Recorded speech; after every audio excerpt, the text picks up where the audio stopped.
Hi, I'm Becca and I'm addicted to media. So today we're going to be talking about two books. It's happening again. I am reviewing the second book in a series without having reviewed the first one. This time I planned for this to happen, so I'm learning. You're welcome. I am going to be doing a spoiler-free review for this book and this book. The first half of this video will be about this book, and it'll be in a non-spoiler fashion and why you should read this series in the first place, because this one was fantastic. So if you haven't read the series at all, you can stick around for the first half of this video and I will talk about this. The second half of this video will be about this book. I will not be spoiling anything that happens in this book. It'll be a non-spoiler this book, but if you haven't read this one, you should go away at the second half, okay?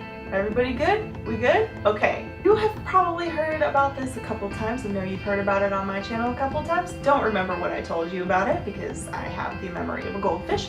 But this book is so good, you guys. So good. This series is about a young woman named Kelsey. She is supposed to inherit the Tearling throne. At the beginning of the book, it starts, she is 19 years old and she has just turned 19, so she is finally old enough to inherit the throne.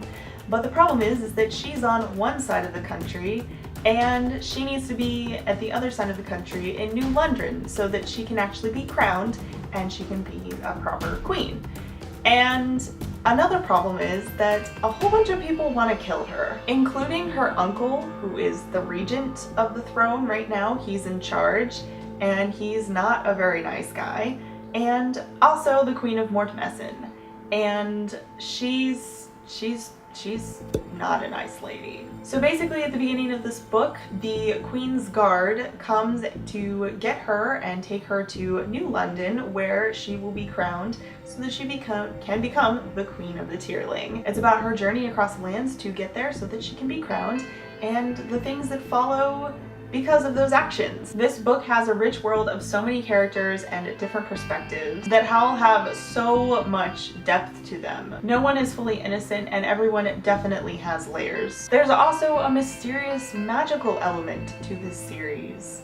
And sometimes it feels like it is just like reading a medieval fiction novel, and sometimes it feels like you're reading a straight up fantasy. It's a completely fascinating world. If you like things like Mistborn or Game of Thrones, even though I haven't read it, then you'll like this. It has much less obvious magic system, so bear that in mind. Don't expect anything that has this insane magic system at the forefront of the story. That is not this book, but it has a lot of political intrigue and a lot of fully developed characters, like I said before, and just go read it, okay? If you are under 16, you might not want to read this right away. It depends on the reader. There are some pretty intense themes in this book, but especially in the series so far.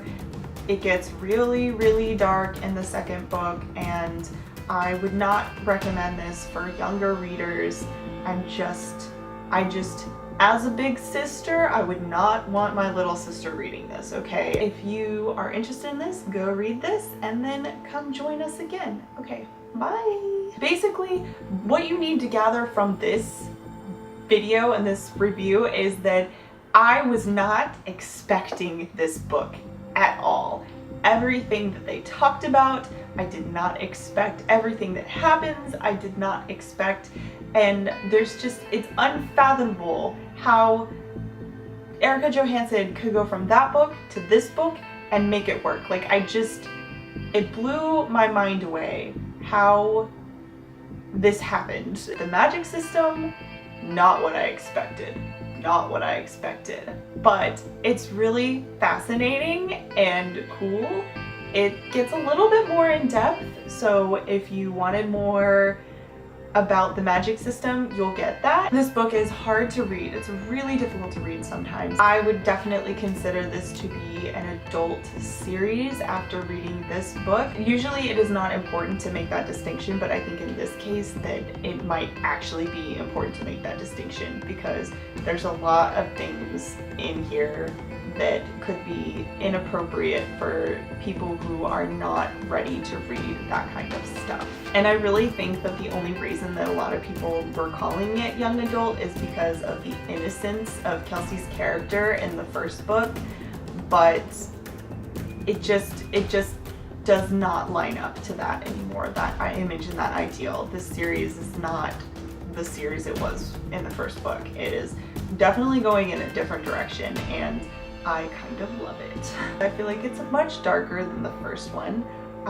but it has a very, very fascinating look at social and political and personal issues in this story, in reference to our time, in reference to the future of where we're going, and in reference to Kelsey's journey and the characters around her. One of the greatest things that I really enjoyed in this book is the character development that we get with Kelsey, because she changes so much from the first book through to the end of this book, and she has to make a lot of really difficult decisions because there is no good decision for her to make. It's really about this evil or this evil, and which do I choose, and what is better for my country and my people. And I can't even imagine trying to make the decisions that she makes in this book. For me, this book was definitely a 5 out of 5 stars.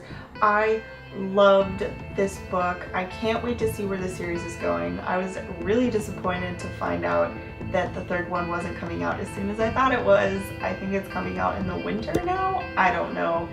But I need the next one right now. So that is all I have to talk about today for the Queen of the Tearling and Invasion of the Tearling series review. And yes, sadly I will not be doing a spoiler review, because what I learned from my last spoiler review was that I will go on and on and on forever, and I will end up hating myself. But I will be writing a Goodreads review where I talk about spoilers. So if you want to hear my in-depth thoughts about this book, you can go check it out. I will link it down below. If you like this video and you want to see others like it, you can stick around to the end of the video and click on some of my links. Also, if you like this video, you can let me know by comment, subscribing, or giving me a thumbs up. And I hope you're having a really great day. Okay, bye. That darn Gathering of Shadows review. I don't even know if I'll ever edit the second half of that review. I don't know. I really don't know. If you want to see that, let me know.